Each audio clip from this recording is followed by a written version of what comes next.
നമസ്കാരം. കാണാത്ത കേരളത്തിലേക്ക് സ്വാഗതം. വിശ്വാസം വിൽപ്പനച്ചരക്കാക്കുന്നവർ മിക്കവരും സാമ്പത്തിക ലാഭം മാത്രമാണ് ലക്ഷ്യമിടുന്നതെങ്കിൽ ലൈംഗിക ചൂഷണമടക്കം അത്യന്തം ഗുരുതരമായ കുറ്റകൃത്യങ്ങൾ ഇതിൻ്റെ മറവിൽ ചെയ്തു കൂട്ടുന്നവരുമുണ്ട്.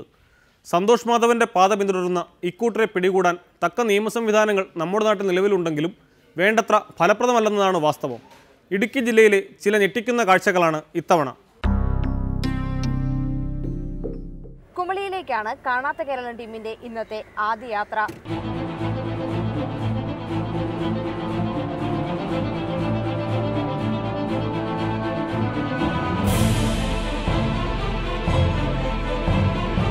നെടുങ്കണ്ടത്തു നിന്നും റിപ്പോർട്ടർ ടിവിയുടെ ഓഫീസിൽ ലഭിച്ച കത്തിൽ പറഞ്ഞ വിവരങ്ങൾ അടിസ്ഥാനമാക്കിയാണ് ഞങ്ങൾ കുമളിയിലെത്തിയത്. ഒരു സ്ത്രീയാണ് കത്തെഴുതിയതെന്ന് വ്യക്തമാക്കിയിട്ടുണ്ടെങ്കിലും എഴുതിയയാളുടെ പേര് വെളിപ്പെടുത്തിയിരുന്നില്ല. കുമളി ഒട്ടകതലമേട് സ്വദേശി ഷാജഹാൻ എന്ന സിദ്ധനെ പറ്റിയാണ് കത്തിൽ പരാമർശിച്ചിരുന്നത്. കുട്ടികളില്ലാത്തവർക്ക് ഇയാളുടെ അടുക്കലെത്തിയാൽ സന്താനഭാഗ്യമുണ്ടാകുമെന്ന് കേട്ടാണ് താനും ഭർത്താവും പോയതെന്നും എന്നാൽ ഇടയ്ക്ക് ഭർത്താവിനെ പുറത്തിരുത്തിയ ശേഷം തന്നോട് സംസാരിച്ച സിദ്ധൻ വിവസ്ത്രയാകാൻ ആവശ്യപ്പെട്ടെന്നും കത്തിൽ ആരോപിക്കുന്നു. ശരീരശുദ്ധിയില്ലെന്ന് കളവ് പറഞ്ഞ് തൽക്കാലം രക്ഷപ്പെട്ടെങ്കിലും കുട്ടിയുണ്ടാകാൻ പിന്നീടെത്തി 3 ദിവസം നഗ്നയായി കിടന്ന് ഓതണമെന്ന് സിദ്ധൻ പറഞ്ഞത്രേ. മടങ്ങിപ്പോന്ന ശേഷം ഫോണിൽ വിളിച്ച് വീണ്ടും ചെല്ലാൻ ആവശ്യപ്പെട്ടെന്നും ചെല്ലാതിരുന്നതിനെ തുടർന്ന് നിരന്തരം ഭീഷണി മുഴക്കുകയാണെന്നതുമടക്കം ഗുരുതരമായ നിരവധി ആരോപണങ്ങൾ കത്തിലുണ്ട്.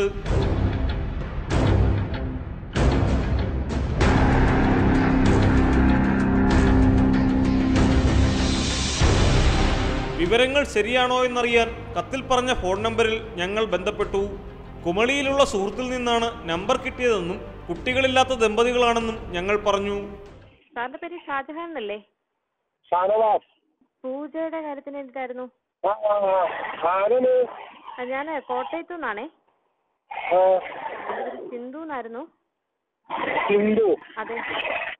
എന്താണ് പ്രശ്നം? പ്രശ്നം വെച്ചാല് കുറച്ച് കുടുംബ പ്രശ്നങ്ങളായിരുന്നേ. പലതവണ വിളിച്ച് വിശ്വാസം ആർജിച്ചപ്പോഴാണ് സിദ്ധൻ കൂടിക്കാഴ്ചയ്ക്ക് സമയം അനുവദിച്ചത്.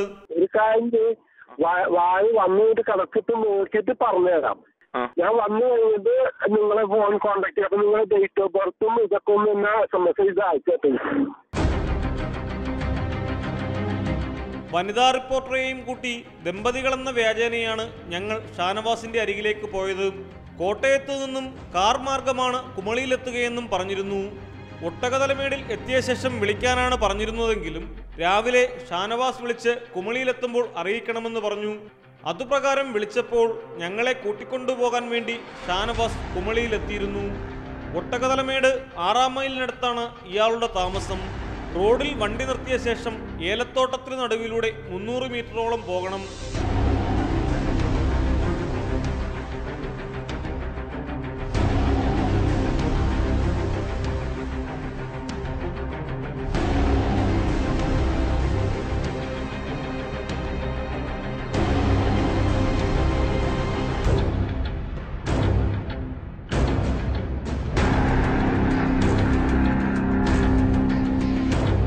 പ്രേമവിവാഹിതരാണെന്നും ഇപ്പോൾ ദാമ്പത്യം അത്ര സുഖകരമല്ലെന്നും ഞങ്ങൾ ഷാനവാസിനെ ധരിപ്പിച്ചു.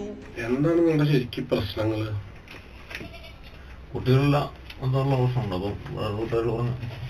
ആരപ്പം നിങ്ങൾ ഇങ്ങോട്ട് വിട്ടത്? കൂട്ടുകാരുണ്ട് അനിത എന്ന് പറയുന്നേ. അവളെ കെട്ടിച്ചിരിക്കുന്നത് നെടുങ്കണ്ടത്തേക്കാ. നെടുങ്കണ്ടത്ത്. കുട്ടികളില്ലാത്തതിനു കാരണം സർപ്പദോഷമാണെന്ന് ഷാനവാസ് കണ്ടെത്തി. അതുമാറാൻ നാഗക്ഷേത്രങ്ങളിൽ പോകണം. നിങ്ങൾ രണ്ടുപേരെ കണക്കിട്ടിട്ട് ഞാൻ നോക്കിയതാ. ഇതില് വന്നിട്ട് അനിൽ 31 വയസ്സ്. രണ്ടാളുടെ സൈഡിൽ നിന്നും വീട്ടുകാരിലും പല പ്രശ്നങ്ങളുണ്ട്. എന്റെ വീട്ടുകാരും നല്ല പണി വെച്ചിട്ടുണ്ട്, ഞാനൊരു വീട്ടുകാരുണ്ട്. അത് സ്വാഭാവിക. അത് നിങ്ങളൊരാളെ അങ്ങോട്ട് കുറ്റം പറഞ്ഞിട്ട് കാര്യമില്ല. ഇപ്പൊ നീ വരാൻ പോണ നല്ല കാലങ്ങളാ. ഇനി വരാൻ പോണത് 10 വർഷം നന്നായിട്ടിരിക്കും. അതിനൊക്കെ ഇനി സമ്പാദിക്കാം. കുട്ടി ഉണ്ടാവും. സർപ്പദോഷത്തിന്റെ എന്തോ കാണുന്നുണ്ട്. അത് നിങ്ങളെ പൂർവന്മാരെ അങ്ങനെ എന്തോ കാണുന്നുണ്ട്. നിങ്ങൾക്ക് രണ്ടാൾക്കും ഒരു അസുഖങ്ങളും കാണുന്നില്ല ഇതിനകത്ത്. ഞാൻ നോക്കിയിട്ട് നിങ്ങൾ രണ്ടാളും നല്ല ആരോഗ്യ ഇതാണ്. അപ്പൊ നിങ്ങൾക്ക് എന്തെങ്കിലും കുട്ടികളില്ലാതെ ഇരിക്കാനായിട്ടുള്ള വല്ല പ്രോബ്ലംസ് ഉണ്ടെങ്കിൽ അസുഖങ്ങൾ വരും. ഞാൻ ചെയ്യുന്ന കണക്ക് ഇതാണ്, ന്യൂമറോളജിക്കൽ കണക്കാണ് ഇട്ടിട്ടാണ് ചെയ്യുന്നത്. അപ്പൊ അതിനകത്ത് വ്യത്യാസം വരും. ഇതൊരു വ്യത്യാസം നിങ്ങൾക്ക് കാണുന്നില്ല. കാണാത്തോളം കാലം വരെ നിങ്ങൾക്ക് അസുഖങ്ങളില്ല. വെറുതെ നിങ്ങൾ മരുന്ന് കഴിച്ച് നിങ്ങളുടെ ബോഡി ചീത്തയാക്കാന്നല്ലാണ്ട് ഞാനിപ്പോ നിങ്ങൾക്ക് എന്തെങ്കിലും തന്നു കഴിഞ്ഞാൽ അതൊക്കെ ഒരു മെഡിസിനാ. നിങ്ങൾ മന്ത്രവാദം എന്ന് പറയണത് ഒരു മെഡിസിൻ തന്നെ. 40 വർഷത്തിന് പ്രതിവിധി നല്ല ചേഞ്ച് ഉണ്ടാവില്ല. ഇതിനിടെ തന്നെക്കുറിച്ചും ഷാനവാസ് ഞങ്ങളോട് പറഞ്ഞുകൊണ്ടിരുന്നു. അത് ശരിയാണെങ്കിൽ ഷാനവാസ് അമേരിക്കൻ ബഹിരാകാശ ഗവേഷണ കേന്ദ്രമായ നാസയിൽ ഉദ്യോഗസ്ഥനാണ്. മുൻപ് നാസയിൽ സയന്റിസ്റ്റ് ആയിരുന്നപ്പോൾ കുടുംബസമേതം അവിടെയായിരുന്നു താമസമെന്നും ഇപ്പോൾ ഇടയ്ക്കിടെ പോയാൽ മതിയെന്നും ഷാനവാസ് ഞങ്ങളോട് പറഞ്ഞു. ഞാൻ നാസയിൽ വർക്ക് ചെയ്യുന്നു.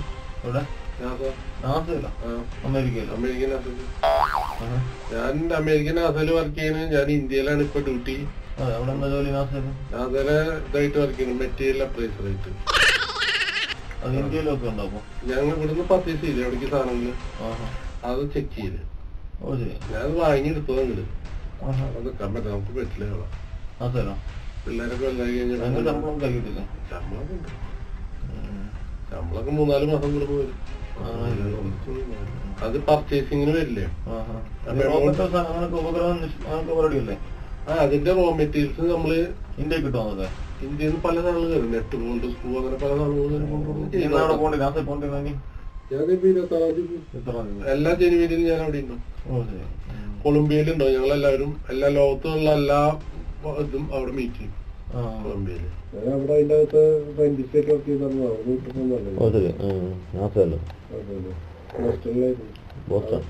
ഒരു മലയുടെ ഉള്ളില്ല, അങ്ങോട്ട് വേറെ പുറമേല ആർക്കും അറിയില്ല.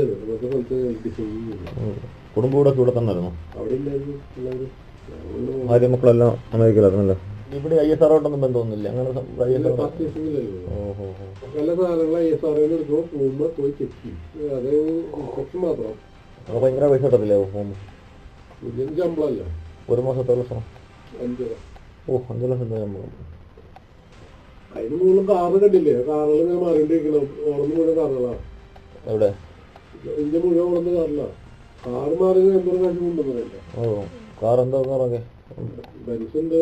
ഇതേപോലെ വീട് പക്ഷേ ഇത്രയും ഉൾപ്രദേശത്ത് ഞാൻ ഈ ഇതിന് വേണ്ടി ഇവിടെ മാറിയിട്ടുണ്ട്. എന്റെ വീട് ശരിക്കും ഇവിടെ അല്ല, തൃശ്ശൂരാണ്. തൃശ്ശൂർ വീടുണ്ടോ? തൃശ്ശൂര് വീട്. പിന്നെ ഈ ടെററിസ്റ്റ് പ്രോബ്ലത്തിന്റെ പേരിൽ ഞങ്ങള് മാറിയിട്ടുണ്ട്. ടെററിസ്റ്റ് ഈ അമേരിക്കൻ ആൾക്കാരെ കൊണ്ടുപോക്കുന്ന ഭയങ്കര പ്രശ്നങ്ങളൊക്കെ മുസ്ലിം ആയതുകൊണ്ടപ്പോ അവിടെ അങ്ങനെ പ്രശ്നമൊന്നുമില്ല. മുസ്ലിം ടെററിസ്റ്റ് അല്ല, മാവോയിസ്റ്റുകളും അങ്ങനെയുള്ളവരൊക്കെ കെട്ടിക്കഴിഞ്ഞാൽ കൊണ്ടുപോയി വില പേര്. കേരള സർക്കാരിനൊന്നും അറിയത്തില്ല അപ്പൊ? ചിലർക്കൊക്കെ അറിയാം, മന്ത്രിമാർക്കൊക്കെ അറിയാം. വന്നിട്ടൊക്കെ ഉണ്ടോ? അവരൊക്കെ ആയിട്ട് കണക്ഷൻ ചെയ്യുന്നു. ഇല്ല മന്ത്രിമാർ ഇങ്ങനെ ആവശ്യത്തിനൊക്കെ വരാറുണ്ടോ മന്ത്രിമാർ? അല്ല, ഇവിടുത്തെ കേരളയിൽ വന്നപ്പോ ഇയാളായിട്ടത് ഇന്ത്യൻ ഡിഫൻസ് മിനിസ്റ്റർ അത് അവർക്കറിയാലോ. ഞങ്ങൾ ശരിക്കും തന്നെ കൺട്രോൾ ചെയ്യുന്നത് പ്രസിഡന്റ് ഓഫ് ഇന്ത്യ. ഞങ്ങളെ കൺട്രോൾ ചെയ്യുന്നത്. അതായത് ഓരോ രാജ്യത്തും ഓരോരുത്തരോടും ഉണ്ട് ഓരോ കാര്യങ്ങളിലാണ്. അപ്പൊ അവരെ കൺട്രോൾ ചെയ്യുന്ന പ്രസിഡന്റ് ഓഫ് ഇന്ത്യ. ന്യൂക്ലിയർ അല്ലേ ഞങ്ങൾ. അപ്പൊ അബ്ദുൽ കലാം അത് ഏറ്റെടുത്തിട്ട് ഇപ്പൊ പ്രസിഡന്റ് ഓഫ് ഇന്ത്യയുടെ കൺട്രോളിലാക്കി. അപ്പൊ ഞങ്ങളെ കൺട്രോൾ ചെയ്യുന്ന പ്രസിഡന്റ് ഓഫ് ഇന്ത്യ. ഇത്ര വലിയതാ ഇതിനൊക്കെ റെക്കോർഡിങ്ങുകളല്ലേ?